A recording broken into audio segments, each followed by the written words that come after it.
Salamat yun sa atong pinalanggang mayor, Rody Duterte. Dili na ako may enumerate kung giyon siya paggamit sa ato diri sa city. Gikan sa Prayer Mountain, dito sa Covenant Mountain, hantod ani nga property, hangtod sa safety sa kingdom dinhi, o sa safety pod nako og sa tanan nga mga kabahinan sa ministry. Nga nakaingon ko nga ang Amahan nagpadalag archangel para sa kingdom ministry in the person of our beloved mayor.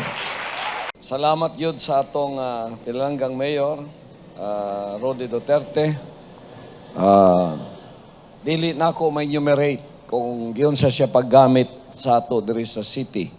Gikan sa Prayer Mountain, dito sa Covenant Mountain, hantod ani nga property, hangtod sa safety sa kingdom dinhi, o sa safety pod nako og sa tanan nga mga kabahinan sa ministry.